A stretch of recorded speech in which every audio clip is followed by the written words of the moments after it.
Assalamualaikum warahmatullahi wabarakatuh.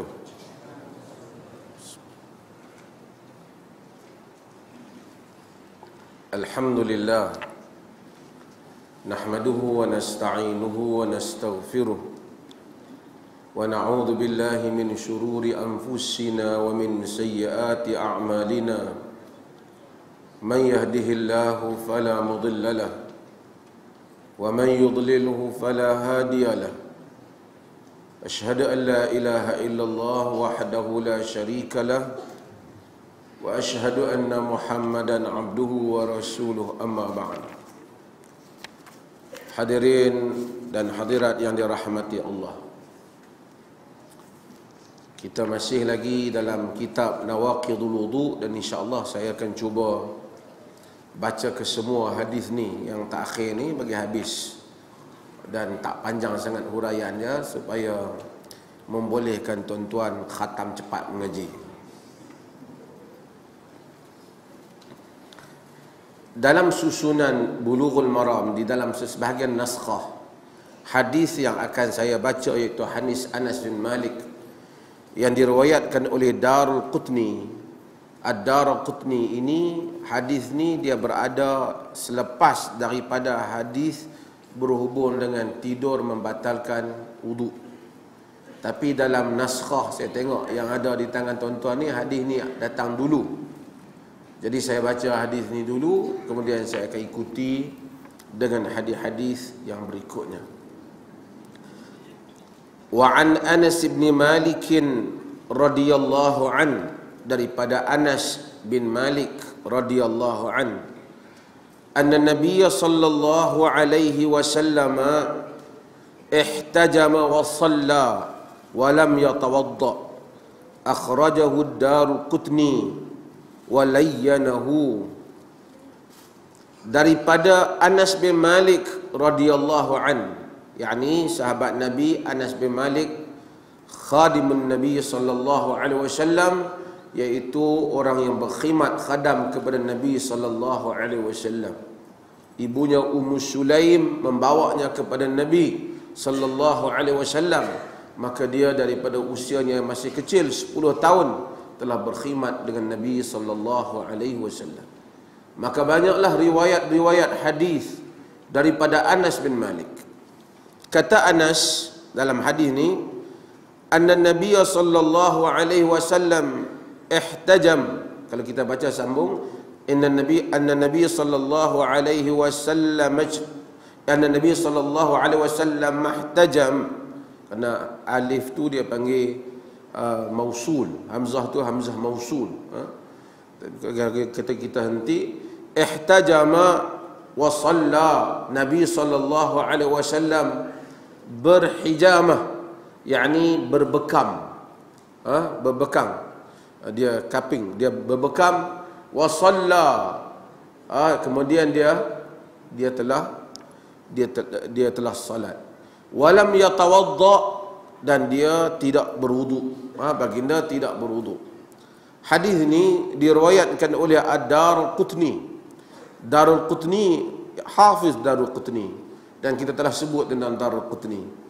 Antara tokoh-tokoh hadis yang paling hebat sekali mengkritik Sahih Al-Bukhari ialah Al-Hafiz Al-Imam Daraqutni. Banyak kritikan dia terhadap Sahih Al-Bukhari, dan terpaksa Al-Imam Ibn Hajar Al-Asqalani tulis kitab untuk mempertahankan Sahih Al-Bukhari daripada serangan Daraqutni. Daraqutni alim besar dalam hadis. Sebab itu apabila dia menulis Fathul Bari, muqaddimah dia Hadiyus Sari, dia membincangkan tentang serangan-serangan, kritikan-kritikan yang hebat yang diberikan oleh Daraqutni kepada Sahih Al-Bukhari. Ilmu ini terbuka. Bila orang belajar banyak ilmu, dia akan tahu bahawasanya ada orang yang mengkritik. Bukan dia kritik Nabi, dia kritik bagaimana fan itu, kesenian itu yang digunakan oleh Al-Bukhari dalam menentukan kesahihan sesuatu hadis. Dia bukan kritik semua hadis, dia kritik banyak juga beberapa hadis yang dia kritik. Sebahagiannya telah dijawab oleh Al-Hafiz Ibn Hajar Al-Asqalani, tuan punya kitab kita ni. Dia jawab ketika dia mensyarahkan Sahih Bukhari dalam Fathul Bari. Dia jawab dalam muqaddimah dia Hadiyus Syari. Kata sebahagian ulama hadis, walaupun banyak yang telah dijelaskan oleh Al-Hafiz Ibn Hajar, tetapi sebahagian daripada kritikan Darul-Qutni itu masih kelihatannya belum cukup dijawab. Maksudnya hujah-hujah Darul-Qutni itu bukan sebarangan dalam hal ini. Maka sebab itu kalau ada orang dia mengkritik hadis, hatta dia mengkritik hadis-hadis yang disahihkan oleh sebahagian pihak, dia bukan mengkritik Nabi, dia mengkritik kesabitan hadis itu. Tidaklah membawa kepada rosaknya iman, kerana dia membincangkan soal seni, bagaimana nak menentukan kesahihan sesuatu riwayat daripada Nabi sallallahu alaihi wasallam. Darqutni layyanahu, dia telah melainkan hadis ini. Lain adalah istilah yang digunakan oleh ulama hadis. Kadang-kadang dia kata lain, fulan layyinul hadis, atau hadis ni lain. Dan setiap ulama hadis ni kadang-kadang dengan istilah ni ada makna yang tersendiri. Secara umumnya Darqutni memaksud hadis ini tidak kuat, dhaif. Mendekati dhaif ataupun dia cenderung kepada maksudnya hadis ini dia tak kuat. Kerana padanya disebabkan padanya ada Salih bin Muqatil, dan Salih bin Muqatil ini dianggap tidak kuat. Dan Al-Imam An-Nawawi rahimahullah dan ramai lagi para ulama yang membincangkan tentang dia telah menganggap dia di bawah rawi-rawi yang dhaif. Okey. Jadi hadis ni kenapa Al-Hafiz Ibn Hajar sebut juga?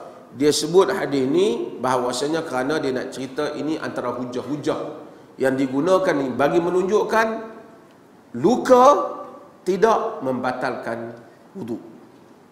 Hadis ini dhaif, tetapi secara umumnya para ulama memang menyatakan luka tidak membatalkan wuduk. Katakanlah kita dah berwuduk, tiba-tiba luka ataupun tersepak banyak darah kita, terkoyak kulit kita, banyak darah kita keluar, tidak membatalkan wuduk. Habis ini hadis ini dhaif. Walaupun hadis ini dhaif, tetapi kerana asalnya wuduk itu sah, maka tak boleh dibatalkan melainkan dengan bukti yang sahih. Maka tak ada bukti yang menunjukkan luka membatalkan wuduk, keluar darah membatalkan wuduk, melainkan keluar darah haid bagi wanita ataupun keluar darah daripada kubul dan dubur seperti yang disebut oleh para fuqaha. Jadi hadis ini dia kata Nabi berbekam kemudian bersalat. Namun di sana ada riwayat-riwayat hadis yang menunjukkan Nabi SAW berbekam sedangkan baginda itu sedang berihram. Ihtajaman Nabi sallallahu alaihi wasallam wa huwa muhrim fi ra'sihi min syaqiqatin kana bihi. Dalam riwayat Bukhari, Nabi sallallahu alaihi wasallam berbekam ketika sedang berihram. Pakaian ihram tu, Nabi ihram, Nabi berbekam di kepalanya disebabkan sakit kepala yang ada pada baginda. Nabi pun manusia juga, dia sakit. Kadang-kadang dia ada sakit kepala, dia ada apa. Kadang-kadang orang ni dia cerita tentang Nabi, dia bagi jadi Nabi tu macam Superman. Seolah-olah Nabi ni tak sakit. Dia tengok Nabi, dia kata Nabi bukan pernah sakit. Pandai-pandai dia mereka. Nabi manusia, nama kata manusia, dia sakit, masa dia sedih. Kalau tidak, dia tak boleh jadi laqad kana lakum fi rasulillahi uswatun hasanah. Sesungguhnya bagi kamu pada diri Rasulullah contoh yang baik. Kalau Nabi tu sakit pun tak, sedih pun tak, nak contoh macam mana Nabi? Malaikat, kita tak boleh nak contoh malaikat. Dia makan tak, berkenan kat perempuan tak, kan? Tapi kalau ada orang tak berkenan kat perempuan, dia lelaki, dia berkenan sama lelaki, yang tu bukan jadi malaikat, dia jadi pelik. Jadi Nabi SAW dia sakit. Bila dia sakit, dia berbekam. Baginda SAW berbekam. Dalam sebahagian riwayat, wa huwa shaimun muhrim, dia berpuasa dan berbekam. Menunjukkan kalau berdarah cedera masa puasa tidak membatalkan puasa dan tidak membatalkan juga ihram, tak merosakkan ihram. Tapi kenapa Nabi SAW berbekam? Baginda berbekam disebabkan kerana sakit kepala. Habis kalau tak sakit, tengok-tengok orang buat bekam tepi jalan, dia panggil, mari adik bekam, sunnah. Kita bagi dia, tak sunnah. Sunnahnya kalau kita sakit. Dia kata Nabi berbekam. Beritahu dia, Nabi berbekam ketika baginda sakit. Sihat-sihat tak ada pasal, tak boleh bekam. Dia buat bekam, sunnah, mari bekam, sunnah. Dia panggil orang semua. Dia kata kena tanya, kalau ada orang sakit kepala, kita bekam lah. Tak sakit kepala nak bekam pasal apa? Ni toki-toki bekam ni pun nak kena faham juga. Terutama yang jual-jual barang-barang makanan Nabi lah apa ni, lah kurang sikit. Baru ni siapa makan apa? Makan apa, produk sunnah apa ke? Jadi nak perut sakit apa? Jangan salahkan Nabi pula. Nabi tak pernah buat campuran-campuran macam tu. Dia campur habbatus sauda, dia campur minyak zaitun, dia campur dengan apa lagi? Buah zaitun, dia campur dengan buah tin, dia campur dengan kurma, dia mission apa semua. Dia kata makanan Nabi. Nabi tak pernah makan macam tu. Nabi makan tamar, betul lah, kerana Nabi orang Arab. Abu Jahal makan tamar juga. Tapi Nabi makan tamar, dan ada hadis Nabi sunatkan kita makan tamar apabila buka puasa, maka jadi sunnah. Makan ajwah pada waktu pagi, maka jadi sunnah. Tapi kerana Nabi makan tamar, Nabi makan juga kambing. Nabi juga makan makanan yang ada di sekeliling baginda. Baginda insan. Kalau Allah tak jadikan Nabi ni Superman. Superman, saya baca cerita Superman awal dulu, mati Superman tu. Tak apalah kan, dah mati semua, manusia mati. Dia jatuh kuda melebakkan rosak belakang dia ni, menyebabkan dia tak boleh bangun, tak boleh bergerak, duduk di atas katil lama banyak. Yalah, lama sakit dia. Tuhan uji dia lah kan. Tapi nak tengok dalam filem dia boleh terbang, kapal terbang dia tangkap. Tapi di luar filem dia jatuh. Kerana manusia ni tak ada. Allah Ta'ala jadi semua manusia lemah belaka. Semua orang lemah. Nabi SAW insan. Sebab itu dia tak jadi malaikat. Sebab itu kita tak benarkan. Nabi larang kita mengagung-agungkan baginda. Seperti mana Bani Israel, Nasara mengangkat Isa bin Maryam. Sebab itu dia hantar surat, dia kata Abdullah wa Rasuluhu. Hamba Allah dan Rasulnya. Hamba Allah dan Rasulnya. Dia hamba Allah aja. Dia bukan Tuhan. Maka Allah jadikan dia sakit, dia cedera, supaya kita semua tahu bahawasanya bila kita nak meminta, wa idza sa'alta fas'alillah. Apabila nak minta, minta dengan Allah. Orang tak minta, ya Rasulullah aghithni, wahai Rasulullah tolong saya. Orang tak minta macam tu. Kerana Rasulullah makhluk, kita minta dengan Allah. Dia kata siapa yang tak memintakan Nabi, Wahabi. Kalau macam tu, akidah pula jadi macam tu. Yang panggil tu, waktu panggil Abdul Qadir Jilani, panggil macam-macam. Akidah Islam yang bersih, hatta Nabi SAW sakit. Kadang-kadang orang petua, nak petik pokok ke apa, nak berubat, panggil Nabi Khidir, panggil Nabi apa lagi, Nabi macam-macam lah, Nabi Yunus lah, panggil macam-macam. Allah Ta'ala tak benarkan. Dia suruh kita hanya memanggil dia. Hadis ini dhaif, namun padanya ada banyak pengajaran. Tapi yang pentingnya, apa yang nak diisbatkan ialah luka tidak membatalkan wudu. Setengah orang dia tak faham tu. Kadang-kadang dia ambil sembahyang, kadang-kadang jatuh, cedera dah, luka, darah banyak keluar. Dia kata nak kena ambil wudu lainnya, darah, luka tak membatalkan wudu. Walaupun hadis ini dhaif, tetapi untuk membatalkan wudu yang yakin, wudu dah ambil sahih, tak boleh, tak ada sebab. Luka batal wudu, tak ada dalil. Tak ada dalil. Bila tak ada dalil, wudu kekal sebagai sah. Sebagai sahih. Hadis yang kita balik hadis yang berikutnya.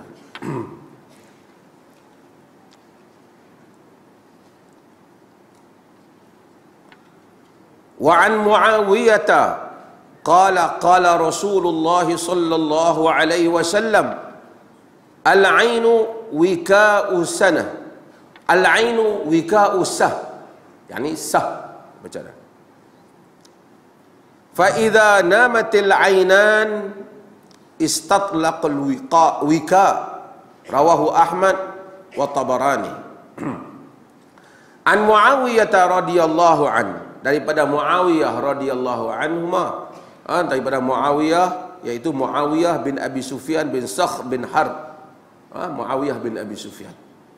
Jarang orang bubuh nama anak ni Muawiyah. Pasal orang marah Muawiyah ni. Dia kata Muawiyah ni Syiah lagi lah marah lah kalau sebut nama Muawiyah. Minumlah air ini, maka laknatlah Muawiyah dan anaknya Yazid, kata mereka. Muawiyah dia ni daripada Muslimatul Fatah. Muslimatul Fatah yakni orang-orang yang masuk Islam selepas semasa pembukaan kota Mekah. Pasal apa orang marah? Orang marah lah, bukan betul yang dia marah tu. Pasal orang kenangkan bapak dia Abu Sufyan. Siapa Abu Sufyan? Abu Sufyan adalah merupakan ketua Quraisy. Dia perang dengan Nabi SAW. Perang Badar ada kaitan dengan dia. Semua perang sebelum tu semua ada kaitan dengan dia. Dia lah kepala. Seksaan terhadap para sahabat radhiyallahu anhum ketika berada di Mekah, dia jugalah kepala dia. Dah mati sebahagian daripada sahabat-sahabat dia. Abu Jahal, Abu Lahab, semua ni mati. Umayyah bin Khalaf, semua mati. Tinggal akhirnya yang tak mati dia. Ada lagi. Sampai nak buka kota Mekah, dia apa saudara Nabi. Sampai nak buka kota Mekah, dia mari. Dia tengok kekuatan orang Islam. Dekat nak buka kota Mekah, dia masuk Islam. Nabi terima Islam. Nabi terima Islam. Telah sentiasa beri peluang kepada mana? Orang seperti Abu Sufyan yang bukan memerangi tokoh agama. Tokoh agama ada salah dan betul, tapi memerangi Nabi, tampil memerangi Nabi. Akhirnya dia bertaubat, masuk Islam.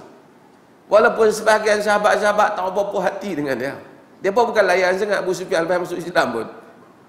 Dia berjihad sampai tercabut mata dia, terkeluar mata dia satu, cedera mata dia. Dia orang besar. Orang besar ni ada angin orang besar. Nabi melayan manusia, ambil kira soal emosi manusia. Bila Nabi nak masuk kota Mekah, Nabi kata, man dakhala al-masjidal haram fahuwa amin, wa man dakhala baita Abi Sufyan fahuwa amin. Siapa yang masuk Masjidil Haram, dia selamat. Siapa yang masuk rumah Abu Sufyan, dia selamat. Abu Sufyan macam apa? Selamat. Rumah dia bukan nak muat orang Mekah masuk. Tapi sahabat kata pada Nabi, Abu Sufyan ni orang yang suka sikit diberi kedudukan. Bila Nabi sebut macam tu, dia rasa macam taklah dia disia-siakan. Diserahkan Mekah, dia benarkan Nabi. Dia tak bertempur dengan Nabi. Nabi masuk. Orang tak apa layan dia, kadang-kadang mari lepas masuk Islam jumpa dia orang buat. Pasal dia ada rekod lama. Sahabat pun manusia juga. Anak dia Muawiyah bin Abi Sufyan. Ini adalah family, keluarga yang mana mereka ni keluarga ahli politik. Politik ni dia seni. Bukan semua orang boleh jadi tokoh. Kan? Yang tak reti jadi tokoh, pergi kita pergi lantik juga, dia bengang begitulah. Kan? Pening. Dia ada seni. Orang nak jadi pemimpin ni, dia orang lembut sangat tak boleh, keras sangat tak boleh. Pemimpin dia mix, ada fun, ada arts dia. Ok, Kita tengok Umar bin Khattab radhiyallahu anhu, gemilang dah. Tapi Sayyidina Umar bukan semua masya-Allah, boleh-boleh masya-Allah. Orang kata orang politik ni kena baik semua. Tak, Sayyidina Umar masya-Allah. Berapa ramai yang kena tampak ni, dia berapa ramai. Sehingga dia sendiri kadang-kadang bertanya kepada Ubay bin Ka'ab, betul kalau aku ni kadang-kadang ramai juga orang yang kena pukul lah, tampak lah marah. Dia kata la yuslihul amru illa bidzalik. Tidak selesai, tidak dapat ditakbir urusan melainkan demikian wahai Amirul Mukminin. Dia kata laqad qult yalah, kau dah nak kata macam tu, dah aku tanya. Tapi dia rasa sesuatu yang, tapi itu pemimpin terkawal keadaan. Mari Sayyidina Uthman, bagus juga kepimpinannya. Dia pidato kurang. Sebagai riwayat kata pada hari Uthman naik, Uthman sepupu dengan Muawiyah. Ini daripada Bani Umayyah semua. Ini keluarga politik. Uthman pidato tak boleh. Sebagai riwayat kata hari pertama dia naik nak pidato, tak boleh nak ucap. Sehingga sebagai ahli sejarah kata, dia kata innakum bihajatin ila imamin adl aktsaru min hajatikum ila imamin fasih. Sesungguhnya hajat kamu kepada imam yang adil, pemimpin yang adil, lebih daripada hajat kamu kepada pemimpin yang fasih. Aku pidato tak apa boleh. Tapi dia memerintah dengan baik. Namun begitu sikap terlalu lunak yang dia buat, yang berbeza dengan Umar, telah memberikan kesempatan untuk orang menjatuhkan kerajaan. Akhirnya berlaku pemberontakan. Orang mengambil kesempatan, orang serang rumah dia. Umar kalau lalu satu kawasan, budak-budak bertemperan, takut. Sebab tu Umar puji Abdullah ibnu Zubair. Sebab dia kecil-kecil. Budak lain lari, dia tak lari. Dia kata, pasal apa kau nak lari? Yang lalu kau tu ni, kau selalu guna main. Ada watak dia pemimpin. Muawiyah ada watak dia sebagai pemimpin. Orang marah sebab dia bersaing dengan Ali bin Abi Talib. Ali adalah tidak dibandingkan dengan Muawiyah. Kata orang Arab, aina syamsu min Suraya wa aina Muawiyah min Ali. Di manalah matahari nak dibandingkan bintang Suraya, di manalah Muawiyah nak dibandingkan Ali. Bahkan orang tanya Muawiyah, anta tuqatilu Ali anta mislu am anta khairun minhu? Engkau berperang dengan Ali, adakah engkau lebih baik daripadanya, sama sepertinya, atau lebih baik daripadanya? Dia sendiri kata, wallahi wa khairun wa afdalu minni. Demi Allah, Ali itu lebih baik dan lebih afdal daripadaku. Tetapi Uthman telah dibunuh secara yang zalim. Berikan kepadaku pembunuh Uthman, dan aku orang Syam yang pertama untuk berbaiat dengannya. Pada zaman Umar, Umar melantik Muawiyah.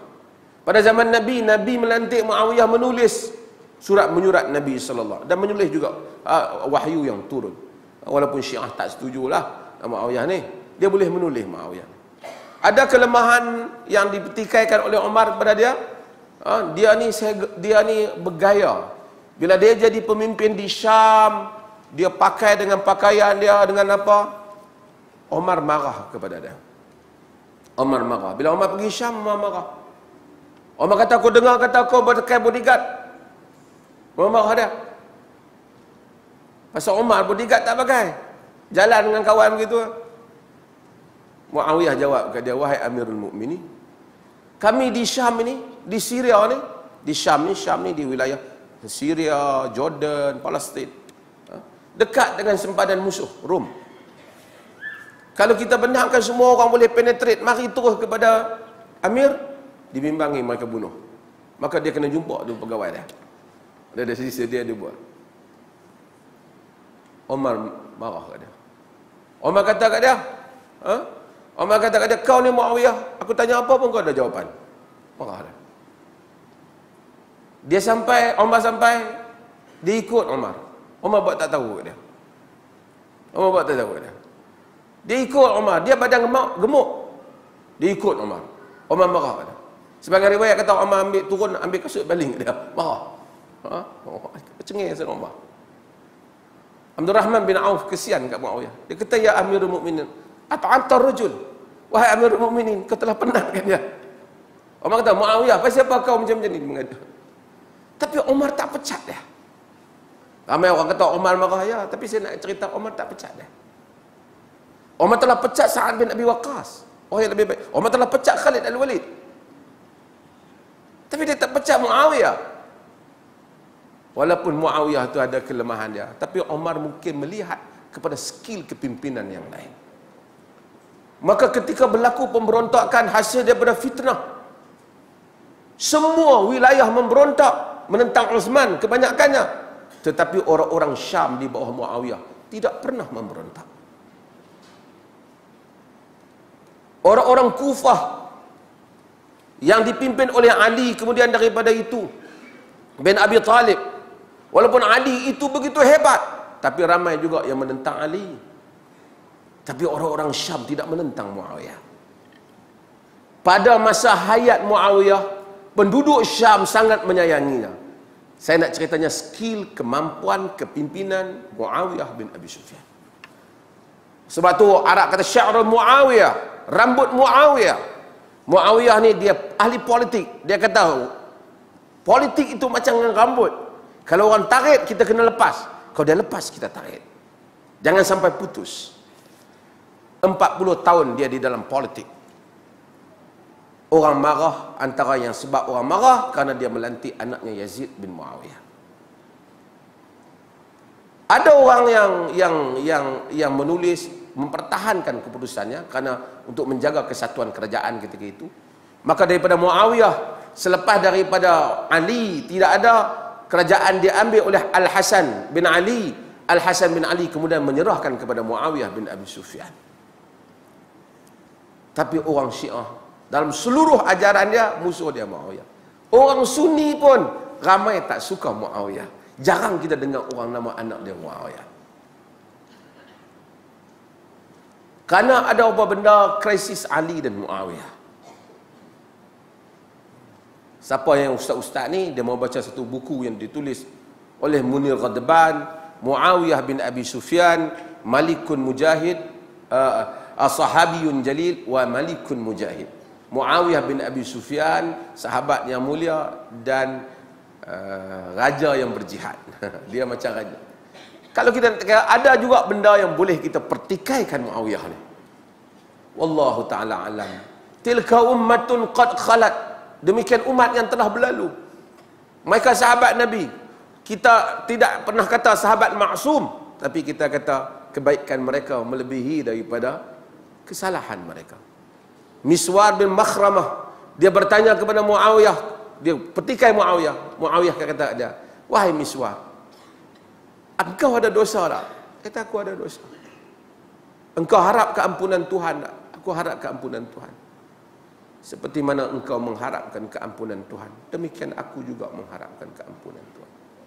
Namun tidak pernah diberi pilihan kepada aku antara Allah, Rasulnya dan selainnya, melainkan aku memilih Allah dan Rasulnya. Tapi dalam politik pemerintahan dia, adalah perkara yang orang tidak puas hati dengan langkah-langkah Muawiyah. Kata Al-Imam Ibn Kathir, Muawiyah itu memerintah, Islam tertegak pada zamannya. Dia hebatlah Muawiyah ni, dia armada kapal dia, macam-macam, dia ahli politik. Tapi kalau nak cari hak silap tu, sebenarnya saya nak sebut ni, pasal orang politik ni nak minat ni kan, perlu cari nak sebut apa pula dia ni kan. Saya nak bagi tahu bahawasanya sebahagian termasuk orang yang menyeru pada sistem khalifah. Sistem khilafah kita tak nafikan ada satu sistem yang disebut dalam hadis. Namun realiti politik selepas daripada kewafatan Nabi SAW, daripada khulafa ar-Rasyidin yang 4, kita tak pertikaikan mereka. Namun selepas daripada khulafa, selepas daripada Al-Hasan bin Ali, politik itu bercampur-campur. Walaupun namanya khulafa Bani Umayyah, khalifah Bani Umayyah, tapi pelantikan khalifah berdasarkan kepada keturunan Bani Umayyah, bukan kepada syura yang terbuka. Kemudian Abbasiyah, pelantikan khalifah di kalangan Bani Abbas. Hatta Ayubiyah dan semua, hatta Uthmaniyah yang dibanggakan kerajaan Turki, adalah pelantikannya juga adalah di kalangan Banu Uthman, di kalangan bangsa Turki itu. Dia bukan satu sistem khalifah yang seperti yang disangka oleh sebahagian orang. Lalu dia nak bertengkar dengan kita, nak kembali. Dia sistem yang ada kelemahannya, tapi Yang penting dalam sistem pemerintahan ialah dapat ditegakkan keadilan itu dan dilaksanakan kebaikan untuk rakyat. Tidak ada pemerintah yang maksum. Semua pemerintah jika dihisap ada kesalahan mereka. Kemudian mari orang nak cerita nak tegakkan pemerintahan yang langsung tak salah. Ini semua bohong punya cerita. Dia mesti salah. Tapi yang penting seorang pemerintah itu kebaikannya, keadilannya mengatasi kezaliman. Nak cari pemerintah macam Nabi tak ada lah. Nak cari pemerintah yang malam-malamnya solat, siang-siangnya menjaga rakyat, payahlah nak ada. Kalau tidak habislah sejarah Umar bin Abdul Aziz. Hatta Umar bin Abdul Aziz dengan menghormati dia, 2 tahun masa zaman pemerintahan dia sangat saleh. Sebelum itu bukan kata tak saleh, saleh juga. Tetapi semasa dia jadi gubernur Madinah, pakaiannya sangat cantik. Dia terkenal dengan mewah dalam pakaian.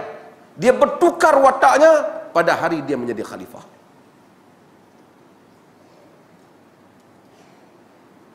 Maka semua orang nak cari bapak yang perfect macam kita lah, bukan ada. Tapi apabila banyak menunaikan tanggungjawab, adalah kelemahan dia. Nak cari suami yang perfect, kita nak cari suami yang perfect, isteri perempuan nak cari, mana ada? Suami pun nak cari isteri yang perfect, mana ada? Pakai ukok lah, pakang mikrofon menyanyi, kita serupa, yang tu lebih kurang. Tapi saya bukan nak cerita, saya nak cerita ini politik. Untuk kita memahami realiti. Supaya kita tak berteori kerajaan yang sempurna yang ingin ditegakkan, yang menegakkan Islam sepenuhnya. Ini semua khayalan saya. Hatta negara yang menegakkan, yang dikatakan konsep negara Islam, seperti yang disebut oleh sebahagian daripada kumpulan penyeru kepada negara Islam, ia adalah negara khayalan yang tidak pernah wujud sebenarnya. Negara itu wujud pada zaman ini, dia wujud pada zaman Nabi SAW di tangan khulafa. Selepas daripada itu, semua contoh-contoh itu bercampur-campur. Kamal Atatürk, saya pergi ke Turki, saya tengok Kamal Atatürk, tempat Kamal Atatürk. Kamal Atatürk orang pertikai dia. Itu kalau saya nak bahas Kamal Atatürk, mungkin satu bab yang lain dengan Kamal Atatürk. Di Malaysia macam-macam lah cerita Kamal Atatürk mati, kena pergi ke laut, tak boleh minum je. Di Turki tuan-tuan pergi mana pun memanglah ada gambar Kamal Atatürk. Budak muda apa semua, ada penyokong dia, sayang dia. Saya pergi duduk tengok di katil yang dia mati tu kan.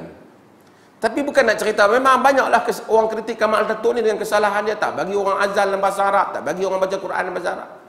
Tetapi masa awal Kamal Atatürk berjuang menjatuhkan Khalifah Osmaniyah, dia disokong hampir keseluruhan rakyat dan juga umat Islam. Sebab apa? Sebab pemerintah Osmaniyah yang akhir-akhir itu banyak kelemahannya. Begitu mewah buat istananya, begitu mewah kehidupannya, sehingga rakyat rasa tertekan dan mereka bangkit. Malangnya bila mereka bangkit, Kamal Atatürk yang diharapkan memberikan harapan, dia telah membawa satu sekular yang mana yang luar daripada harapan mereka. Kenapa Kamal Atatürk itu membawa sekularisme demikian rupa? Walaupun dengan ada kesalahan kita tak setuju. Sebabnya kerana golongan agama sebelum itu sangat bermain dengan agama dalam politik. Kalau rakyat biasa, haram membazir, haram apa. Tapi kata khalifah dan keluarganya, pakai belian yang berbilion-bilion di kepala dalam rumah, ulama tidak menyatakan pendirian mereka. Lalu orang anggap, kemudian ulama-ulama masing-masing mempunyai tempat mereka, tidak menyatakan pendirian. Akhirnya umat letih kerana mereka berfikir kita kena pisahkan agama daripada politik. Lalu mereka sokong, tapi sokongan itu akhirnya membawa kepada benda yang lebih buruk. Azan tak boleh, sekolah agama tak boleh. Ini adalah kesan-kesan yang lain. Dalam riwayat yang dhaif ini, kata Muawiyah daripada qala Rasulullah sallallahu alaihi wasallam, sabda Rasulullah.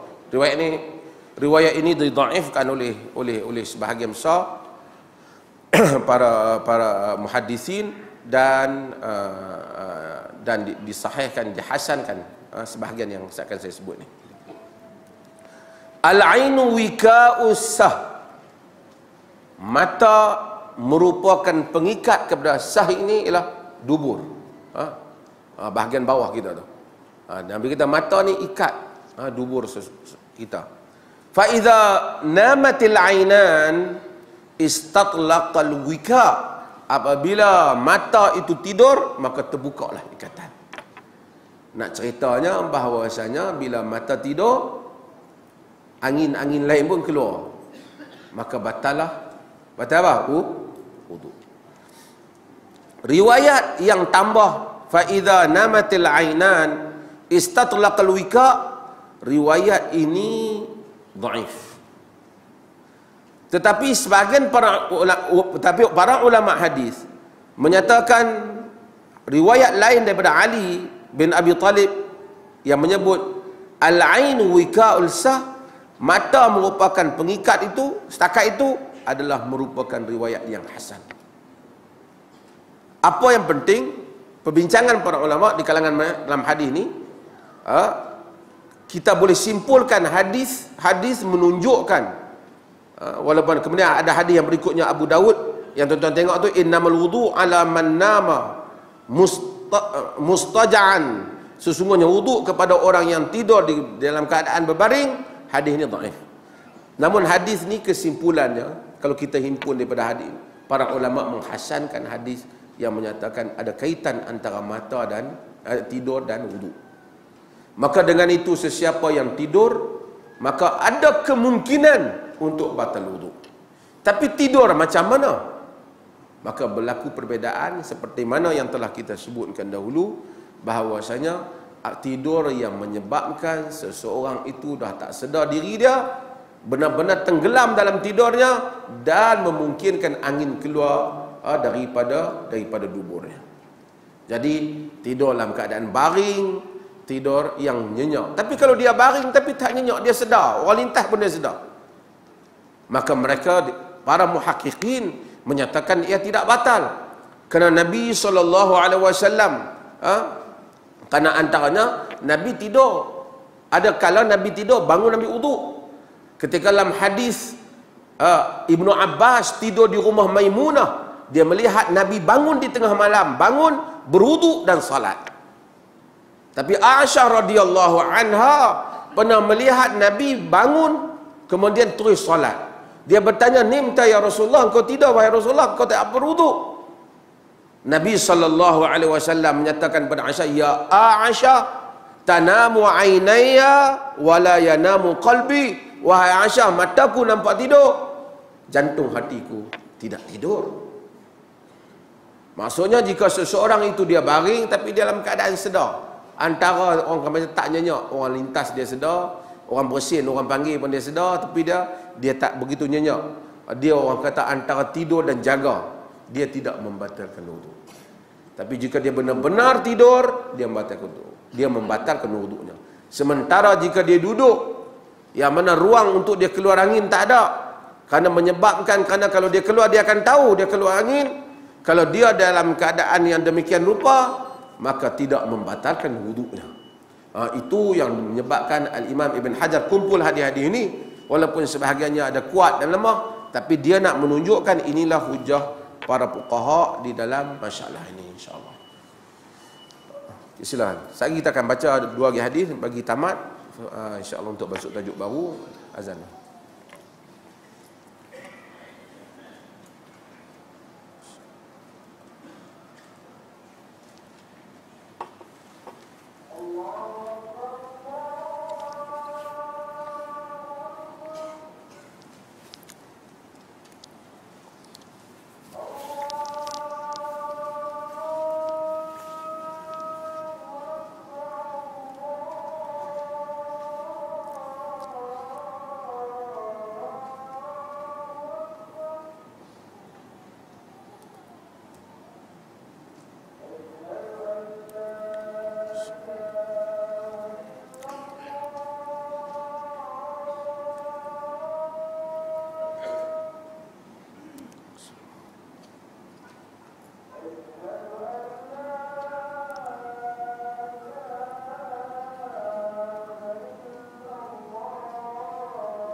Kita sambung dengan hadis yang berikutnya untuk kita habiskan hadis ini.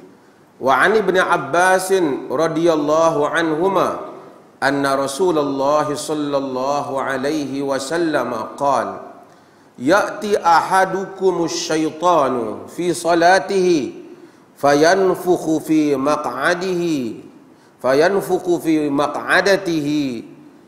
fayukhayyalu ilaihi annahu ahdath wa lam yuhdith fa idza wajada dhalika fala yasrif hatta yasma'a sautan aw yajida riha, akhrajahu al-Bazzar. Hadis ni kita dah baca hampir yang sama dalam riwayat Muslim, tapi dia datangkan sekali lagi hadis ni. Kenapa dia datangkan hadis ni sekali lagi? Kerana dia nak buktikan buang angin membatalkan wudu.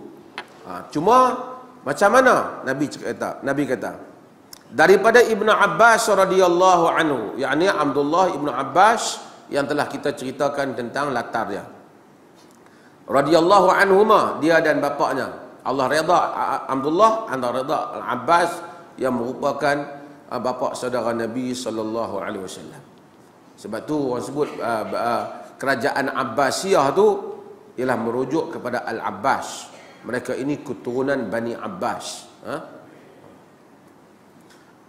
Anna Rasulullah sallallahu alaihi wasallam qala, sesungguhnya Rasulullah sallallahu alaihi wasallam bersabda, ya'ti ahadukumus syaitanu fi salatihi. Ya'ti ahadakumus syaitanu fi salatihi. Syaitan mendatangi seseorang kamu di dalam solatnya. Fayanfukhu fi maq'adatihi. Lalu dia tiup pada punggungnya. Pada punggung. Ni pada geng wahwas. Fayukhayyalu ilaihi annahu ahdath. Sehingga dia berkhayal, dia rasa macam dia telah berhadas, yakni telah keluar angin. Dia tak pasti, tapi Nabi kata syaitan kacau dia. Dia mula rasa duduk tengah semayang tu, rasa macam keluar angin ni. Dia rasa, tapi dia tak tahu, tak confirm, tak pasti, dia syak. Pasal apa dia syak? Nabi kata kenapa? Syaitan yukhayyalu ilaih. Syaitan bagi dia rasa. Syaitan tiup dia. Kita pun heran pasal apa syaitan nak tiup. Kerana syaitan ni dia kerja dia ganggu. Sebab tu agama ni kita kena tahu, dia kena ikut sukatan dia. Bila kita buat lebih daripada apa yang agama ajar, kita akan jadi syak. Syak tu was-was. Kita akan jadi was-was. Was-was itu merupakan amalan syaitan, perbuatan syaitan. Itu yang ambil wuduk sampai lencun, oleh semayang rakaat yang ketiga dia duduk basah lagi. Itu yang takbir 3-4 kali tak jadi tu. Takbir tak jadi. Yang ambil itu juga yang jenis mandi wajib, sat-sat pi mandi pula. Lepas tu pula pi dengar pula kuliah yang bagi orang was-was syaitan. Wudu jangan niat lagi, dia kena dai, baru niat. Ambil ayat semayang pun tunggu, buka. Masa bila niat nak main, masa air sampai dalam kepala. Kalau masa air sampai baru boleh niat. Tak ada niat daripada awal, bilik air itu pun kau tak pergi. Lalu kawan yang ambil tu lama-lama dia was-was. Satgi dia bagi tahu kena masuk air dalam mata, satgi kena sedutlah hidung sampai naik ke atas ni berusah. Dia buat macam-macam. Ini pun minta maaf lah. Hak mengajar macam tu pun, dia tu macam syaitan juga. Sebab kerja syaitan bagi orang was-was. Jadi dia ajar benda sehingga orang jadi susah nak berwuduk. Susah orang nak mandi wajib. Sebab dia bagi khayal kepada orang macam tak sah. Pergi tanya dia, tak sah tu, nak kena ambil lain. Sama juga yang jenis. Banyak lagi lah yang syaitan bagi khayal ni. Khayal jatuh talak. Khayal ni Tambah yang pergi haji, pergi umrah. Khayal tak sah, ustaz kata tak sah ni cara umrah tawaf tu. Pasal apa? Pasal berjalan tu terpusing sikit. Kalau pusing kena unduk lek 2 tapak. Ha? Habis tu nak buat macam mana ustaz? Tahun depan mai sekali lagi dengan pakej saya. Ha? Kerja syaitan. Semua tu. Nabi kata, fayanfukhu fi maq'adatihi fayukhayyalu ilayhi annahu ahdath. Dia tiup di punggung dia. Kemudian dia khayalkan bahawasanya dia telah berhadas. Walam yuhdis, dia tak berhadas. Fa idza jaa dzalika fala yansarif. Bila datang pada itu perkara kamu, bila perkara itu datang berlaku pada kamu, jangan kamu keluar. Jangan kamu beredar daripada salat hatta yasma'a sautan, sehingga kamu mendengar suara. Suara apa? Suara angin tu lah. Suara kentut dia tu, dia kena dengar. Hai, kalau boleh dengar sampai duduk dalam masjid ni kemas lah. Kan? Kena dengar. Au yajida riha, ataupun dia bau. Sekarang dia duk rasa, keluar angin tak keluar. Macam keluar ni. Nabi kata fala yansarif. Jangan. Sebab itu jalan syaitan tu dua. Satu dia bagi kita cuai, satu dia bagi kita melampau dalam agama. Yang melampau tu, yang was-was tu antaranya. Rasa sikit, berhenti pergi ambil wudu. Kita dah habis semayang dah. Tadi dia takbir dengan kita. Tengok-tengok, dia 2 rakaat last sekali. Lencun. Ada orang. Macam-macam kita buat tak jadi. Gempak pun tak jadi. Tutup lampu pun tak jadi. Dia was-was.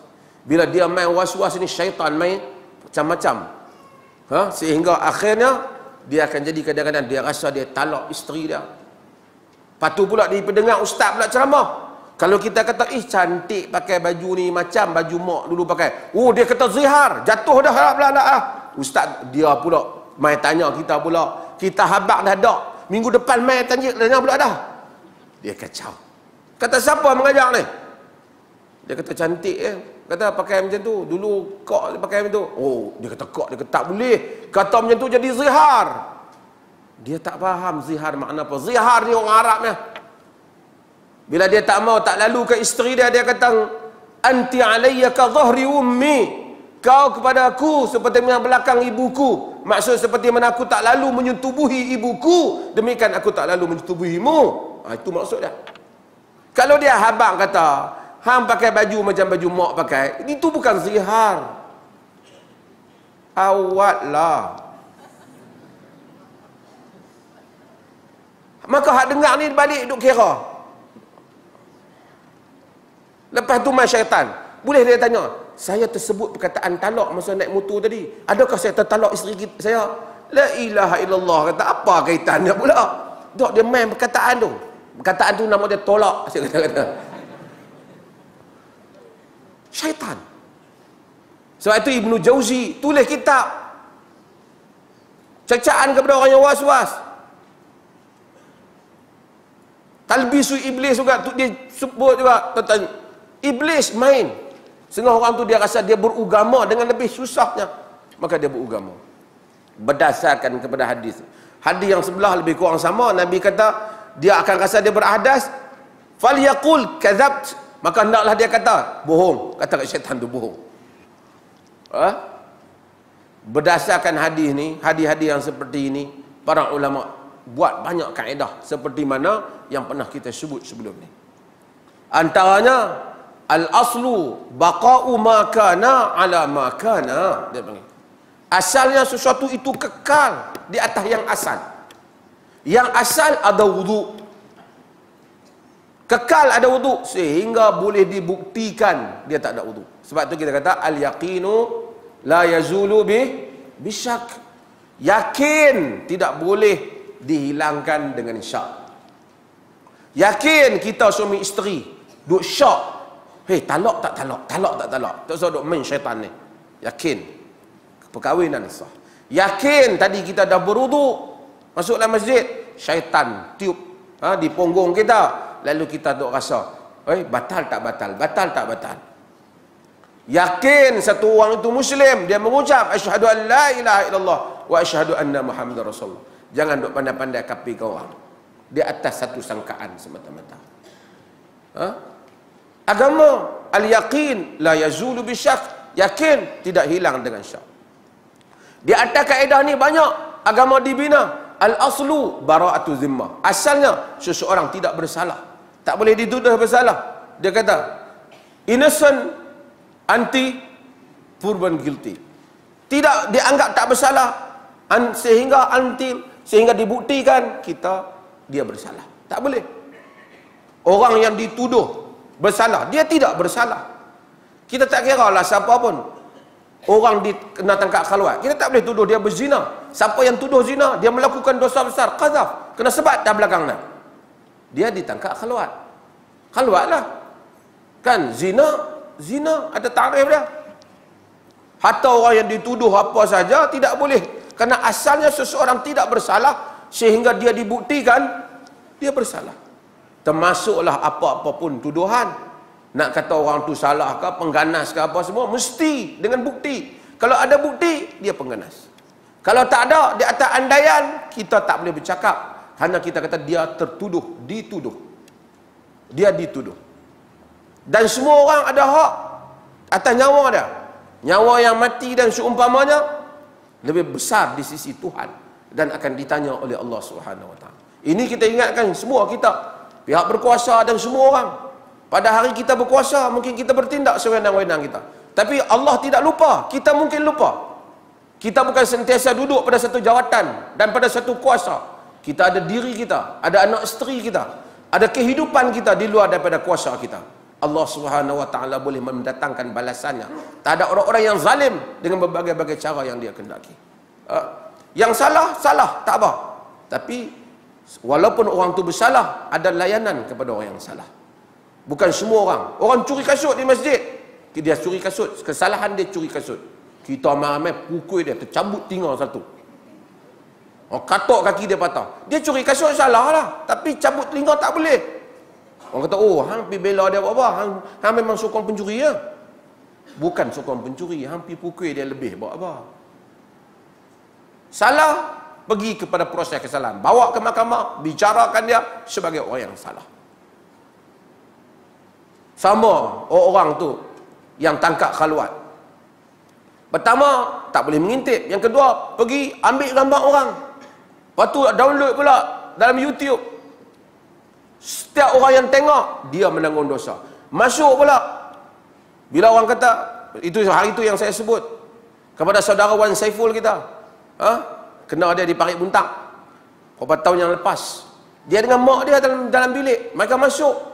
Mak dia tak dan pakai tudung lagi apa. Dia pun masuk terus. Nak cari konon kesalahan. Kadang-kadang perempuan tu tak dan pakai baju apa lagi. Oh, dia kata malu sangat. Dia tengok boleh. Dia nak tangkap orang yang tengok. Ini semua membuka kepada dosa. Salah dia dengan Tuhan. Kau tidak ada hak untuk hal itu semua. Kononnya nak dedahkan kepada dunia supaya orang takut buat maksiat.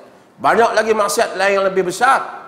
Tapi Allah Ta'ala tak suruh kita mendedahkan aib orang. Kalau nak amal ma'ruf nahi mungkar, amal ma'ruf nahi mungkar. Bukan dengan itu caranya. Dan itu baru tuduh. Dia bukan, ini emosi sebagai orang seronok-seronok. Sebab tu kita kata boleh dengan syarat-syarat yang ketat. Bukan suka-suka. Sebab tu baru ni saya dalam syarat. Saya kata, kena luaskan konsep amal ma'ruf nahi mungkar tu bagi penguatkuasaan agama, terutama dalam masalah mal, masalah harta. Saya setuju Datuk Dr. Naim dia sebut juga hal tu. Dalam masalah harta, umpamanya hakim suruh suami bayar nafkah kepada isteri dia. Suami tu tak bayar. Dia menikah lain, dia tinggal bini dia tak ada nafkah apa. Dunuhlah, duk main mahkamah, duk mengadu. Ustaz kata sabarlah, insya-Allah. Bacalah zikir ni banyak-banyak sikit, dia main rezeki percuma. Ni, yang tu pasukan mau pergi tangkap dia. Mau tangkap suami dia. Tapi kalau kata nak pergi tangkap suami yang tak bayar nafkah ni, semua lihat je nak pergi.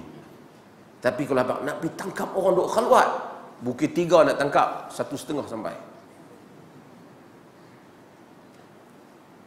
Syok sebagian orang nak melihat aib orang lain, aib yang menjejaskan orang. Ini sebab tu agama ada peraturan. Balik di atas kaedah ni, dulu kita dah sebut beberapa perkara. Saya nak sebut beberapa perkara sebelum soal jawab. Ada beberapa perkara yang para ulama simpulkan daripada kaedah yang kita sebut dah dulu tentang dalam hidup ni. Contoh yang saya sebut dulu, baju. Kita beli baju di supermarket, baru baju, bersih tak bersih? Bersih. Balik-balik mai syok. Nak pakai pergi semayang ni, takut-takut sekejap lagi mereka ada pergi pegang masa duduk belik-belik. Orang bukan Islam pegang, ada kena tangan khinzir. Syaitan mai kacau kepala dia.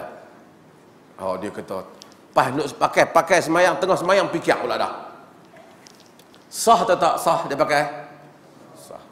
Asalnya bersih, kekal atas bersih sehingga terbukti ada najis.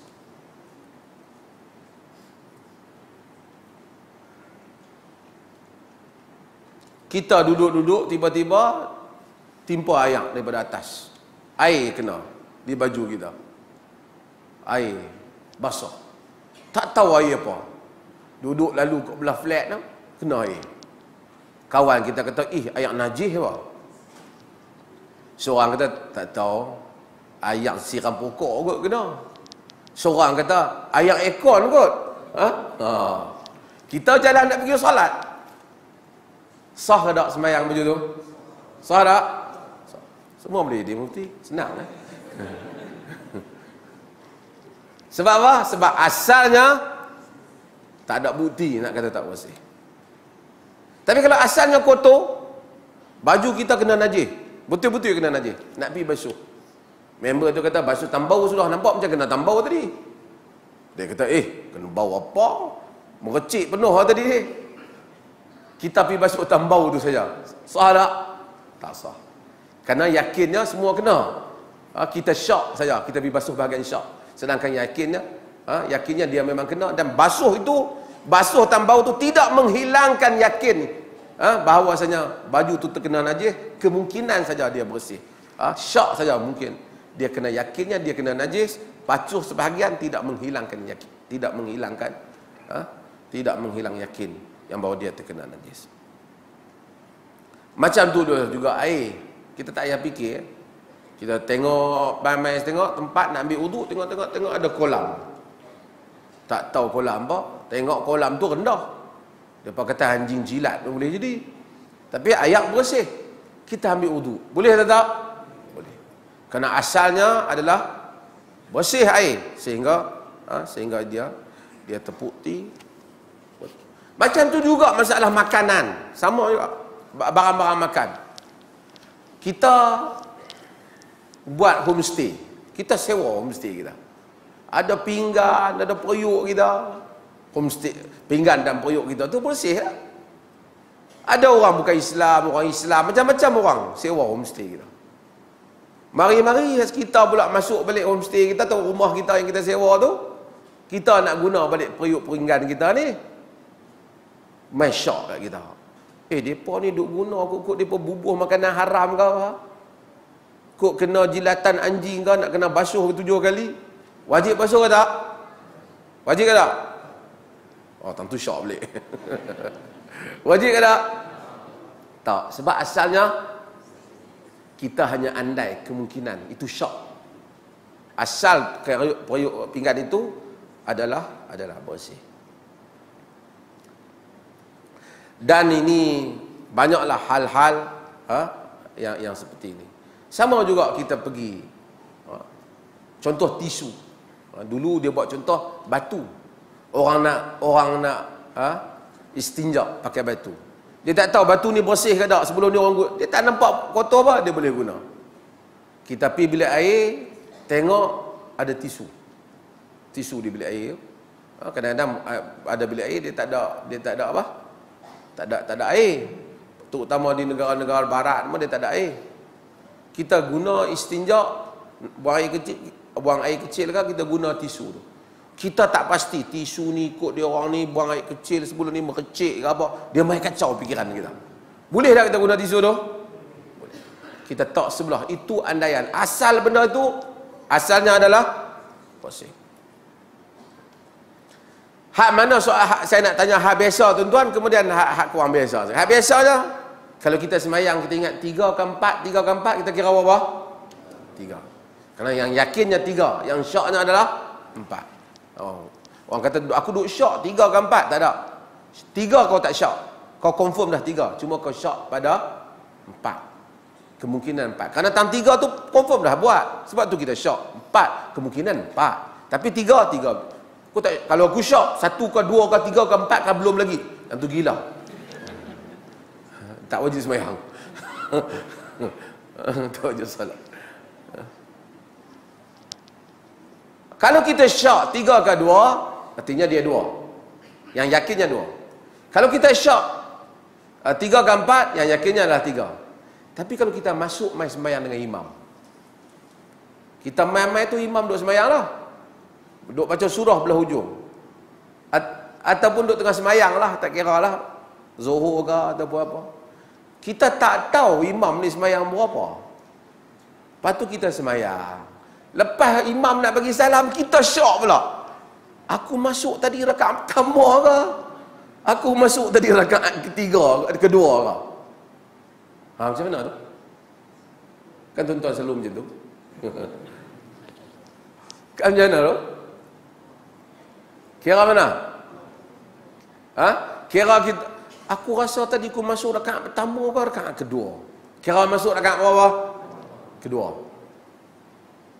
Pasal yang kurang tu, kalau kita masuk kedua, artinya kita baru 3 rakaat. Betul tak? Kalau masuk pertama, kita dah 4 dah lah kalau sembahyang zuhur. Jadi yang kurang itu yakin, yang tambah itu syak. Macam tadi juga. Faham tak? Setengah orang dia masuk lambat, dia duduk jeli dengan orang sebelah. Orang sebelah tadi main sekali dengan aku ke tak? Dia duduk kira kawan sebelah dia. Padahal kau tu main dulu, yang main lambat. Jadi dia bila dia syak, sama ada dia masuk pada rakaat ke berapa, dia kira pada syak, pada yakin, iaitu pada rakaat yang paling kurang. Kalau dia syak, dia masuk pada rakaat yang kedua ataupun ketiga, hendaklah dia kira dia masuk pada rakaat yang ketiga.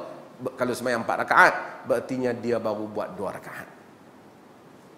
Sama macam tadilah, cuma dia dari segi kira tu terbalik sikit, tapi kesannya adalah dia adalah sama. Kalau orang tu syak, macam saya tanya dulu, ini ulang balik lah, dulu saya dah tanya, tengok, weh matahari dah terbenam, boleh buka puasa? Member tu kata, boleh dah kot. Boleh makan lah. Boleh tak? Tak boleh. Bila lagi dia duk kata dah kot tu, artinya dia syak. Yang yakinnya tak keluar lagi, tapi rasanya macam dia hendaklah tunggu sehingga dia yakin bahawasanya waktu maghrib telah masuk. Kalau sekadar masuk dah kot, boleh dah kot ni, jangan duk main, ganti balik. Pasal dia buka puasa sebelum yakin boleh buka. Itu salah. Sama juga sebaliknya, bangun-bangun jam semua tak ada, bini tengok dalam luar, tengok luar gelap lagi abang, tak subuh ikut, ni boleh makan ke sahur ni? Tak subuh lagi ni, puasanya boleh lagi, boleh tak makan? Terus syak. Boleh ke tak? Boleh tak? Pasal apa tak jawab?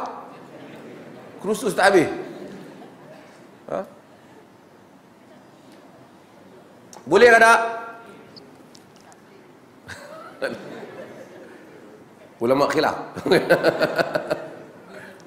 Boleh lah, kerana asalnya kita boleh. Asalnya malam memang kita boleh makan. Kita yakin asalnya kita dibenarkan makan pasal malam hari. Sehinggalah yakin kita tak dibenarkan makan. Kalau syak tak yakin tak dibenarkan makan, iaitu apabila terbitnya fajar. Sekarang kita syak fajar itu terbit ataupun tak. Bila kita syak fajar itu terbit atau tidak, artinya yang yakin tadi boleh kekal dengan yakin. Yang tu syak.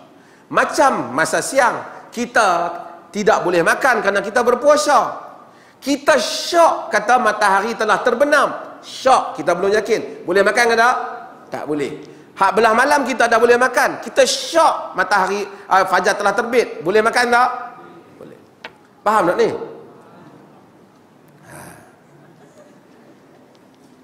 Banyak contoh saya buat dulu ni. Kalau tawaf 6 dengan ataupun 7, kira berapa? 6. Pasal apa? Pasal yang yakinnya adalah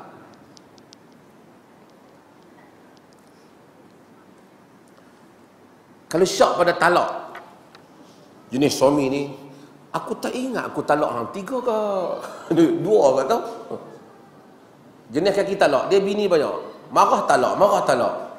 Main-main satu isteri tu, dia kata, saya tak ingat lah saya talak dia ni kali kedua ke kali ketiga. Pasal apa tak ingat satu bini? Saya bini 4. Semua saya duk bagi talak satu-satu.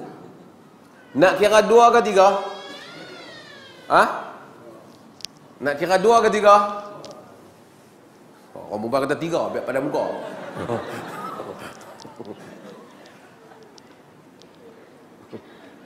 Kira 2. Kita kira yang yakinnya 2. Yang syaknya adalah kerana dia tang 2 tu dia confirm dah, tapi dia rasa macam 3 tu. Hakikat macam semayang tadi.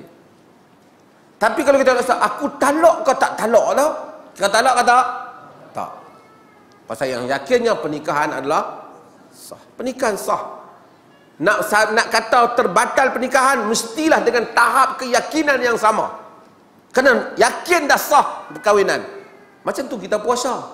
Kita yakin sah puasa kita. Kalau ada orang kata hang batal puasa, kena bawa satu bukti sama dengan standard yakin sah tadi. Sebab tu al-yaqinu la yazulu bisyak. Yakin tidak hilang disebabkan dengan oleh syak. Sama lah juga dengan menyusu. Menyusu 5 kali susuan dalam qaul jumhur. Tak tahu anak kita ni susu dengan perempuan ni 4 kali ke 3 kali kenyang. Kita kira dia tak cukup, dia belum jadi ibu susuan. Kerana asalnya dia bukan ibu susuan. Sehingga terbukti dia ibu susuan dengan yakin dia 5 kali susuan pada qaul jumhur. Ini semua dipakai dalam semua kaedah agama. Samalah juga tuan-tuan bila kita main nak tengok nak semayang belakang orang. Tu imam semayang. Ada orang kata semayang belakang imam tu tak boleh. Boleh sehingga terbukti bahawasanya dia tidak sah salat di belakangnya. Kalau orang mengaji usul fiqh, mengaji qawaid fiqhiyah, tak berlaku cerita buat 2 imam lah apa. Hatta kita main semayang di masjid, tu imam semayang di belakang, kita belakang tu imam. Bukan masalah kita, dosa tu imam dia dengan Tuhan. Dia buat rakaat semayang, dia semayang zuhur 4 rakaat, sah semayang kita ikut dia belakang dia. Melainkan dia semayang zuhur 6 rakaat. Dia kata hari ni aku tambah lagi 2. Apa malas sangat dia. Yang ni dia bid'ah. Bila dia bid'ah, kita tak salat di belakang dia kerana dia menokok tambah ibadat. Tapi kalau sekiranya dia tak menokok tambah dalam ibadat dalam bentuk yang sehingga demikian rupa, walaupun orang kata tu imam ni, dia katalah lepas semayang dia potong semayang masjid tu, tu imam tu kaki judi tu. Contohlah, tak ada lah tu imam kaki judi, kan? Sah tak semayang kita? Sah. Judi dia dengan Allah Ta'ala. Walaupun kalau boleh kita semayang di belakang tu imam yang salih. Wallahu ta'ala alam. Ada soalan? Sekian. Habislah kita pada bab ni. Kalau tidak lama tak khatam. Khatamlah tuan-tuan. Lepas pada ni bolehlah pergi cuti. Ada soalan?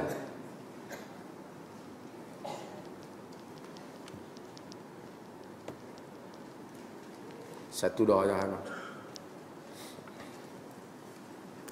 Lain ada lagi? Mah, nak tengok.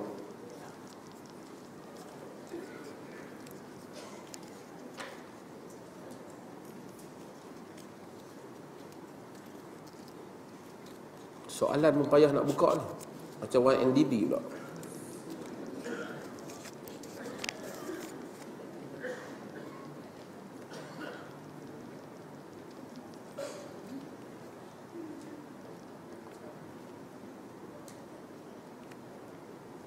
tukang bekam Nabi sahabat ke? Ya. Ada tukang bekam Nabi SAW. Ada hadis tentang bab tukang bekam. Nanti kita akan baca panjang cerita tukang bekam ni. Ulama khilaf, boleh tak ambil upah bekam dan seumpamanya. Kesimpulan yang boleh ambil kerja berbekam tu. Ada, tentulah Nabi berbekam, ada orang lah tolong bekam, takkan Nabi bekam sendiri dia. Bini-bini Nabi ada berbekam tak? Tak ada riwayat cerita bini Nabi berbekam lah, kita tak jumpa kan. Dan kemungkinan wallahu alam wanita mungkin depa di sudut darah depa apa dia orang dah ada darah bulanan, mungkin kalau dia berbekam pada anggota-anggota tertentu, wallahu alam ini kena rujuk kepada pakar bekam lah. Tapi setakat saya ni saya taklah jumpa cerita Aisyah berbekam ke apa. Yang cerita Aisyah cerita Nabi berbekam. Segak kepiah doktor, made in Turki ke? Kepiah pun tanya juga.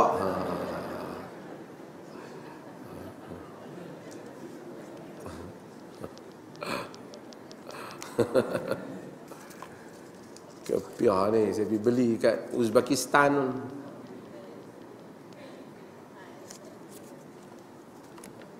Kepiah. Kita kena ada kepiah peralih satu juga. Macam mana nak buat kepiah peralih?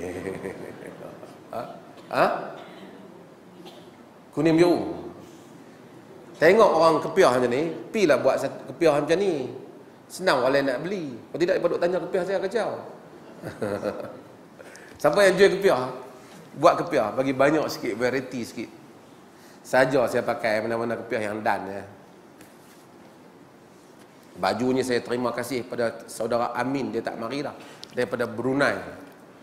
Dia ada orang kirim, saya pakai dah, saya teringat kat dah. Dia tak mai, dia mengaji Center of Sunnah, orang Brunei. Dia hantar mat saya. Terima kasih banyak. Mudah-mudahan insya-Allah kita Allah Taala rahmati. Sekian, wassalamualaikum warahmatullahi wabarakatuh.